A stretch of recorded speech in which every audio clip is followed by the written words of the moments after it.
Hello, entrepreneurs. Welcome to another episode of Entrepreneur Fundamentals. My name is Robert Bitto. No, I'm not in church.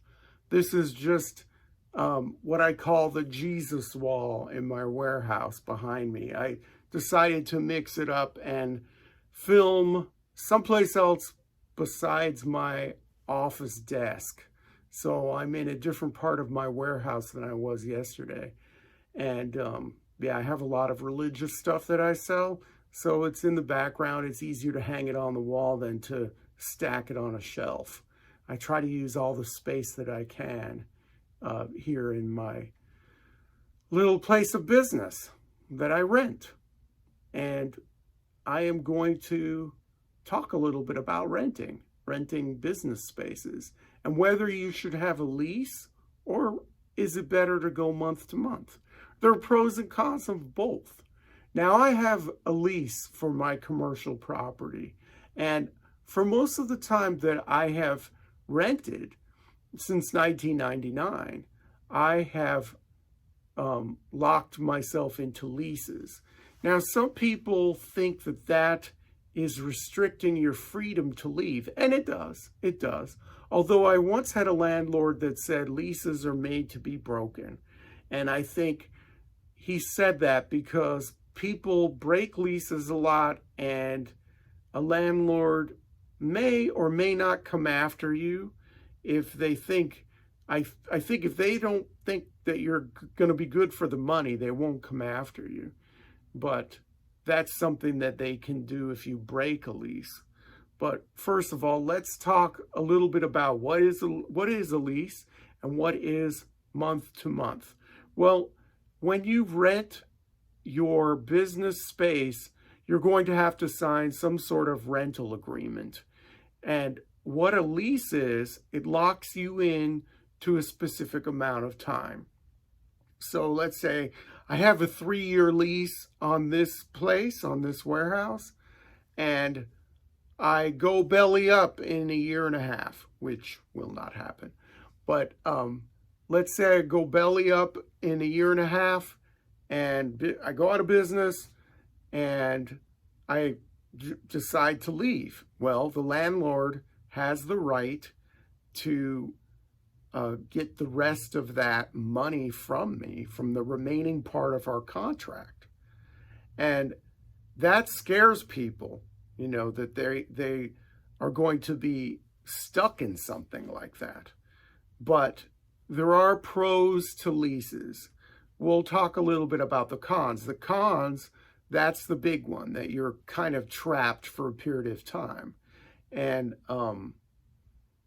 it doesn't allow you very much flexibility according to your contract.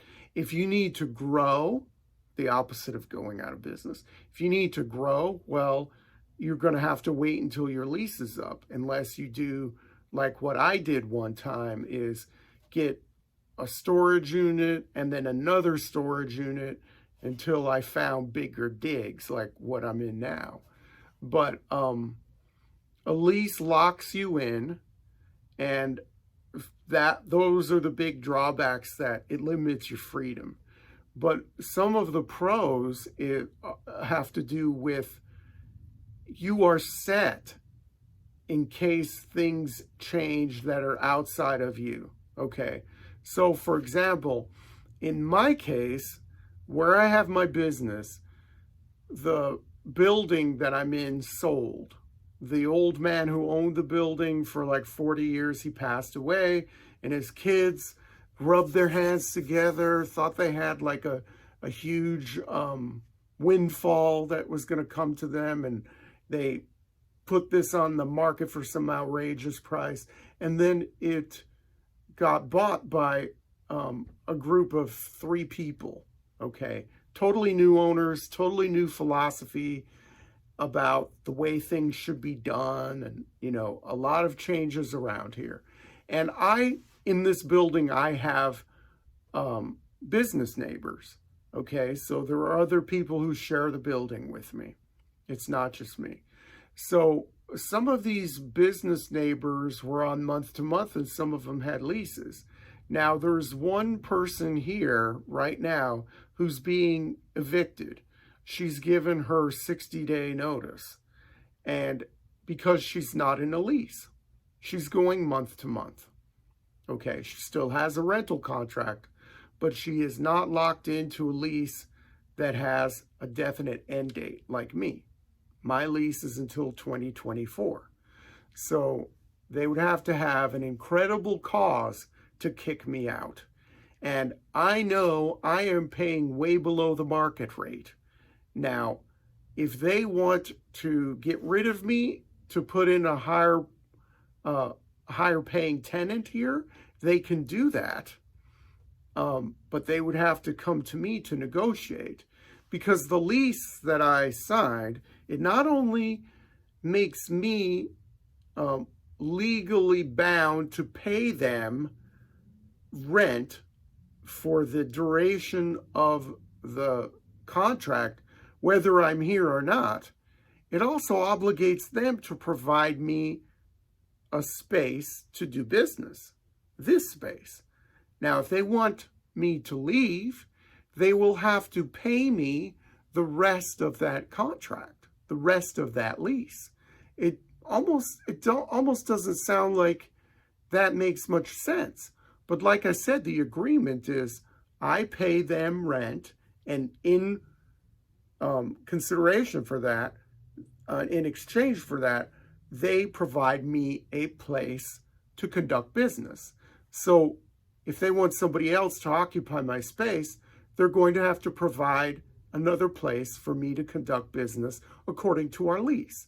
And how they get around that is they buy me out. They pay me what I was going to pay them till the end of the lease, which if they come and they say, hey, look, you're paying below market rate, we want you out of here because someone else could be paying more, I might consider taking the windfall. So that's a good part of being a leaseholder too. You know, if something like that happens, they can buy you out, and then you just got all this cash, and then you can go someplace else or decide what to do or whatever. Now, if you have a rental contract, if you're going month to month, you're still under contract. The person who's renting to you still has obligations, and you have obligations too.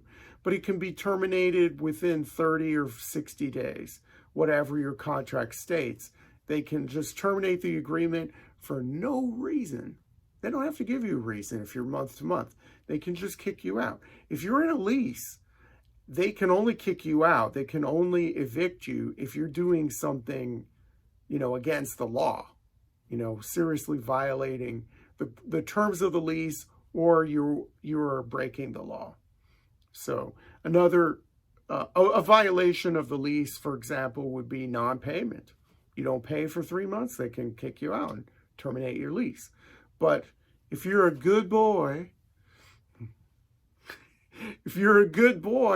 well, then there's nothing they can do to you. They can't just evict you because you have a lease.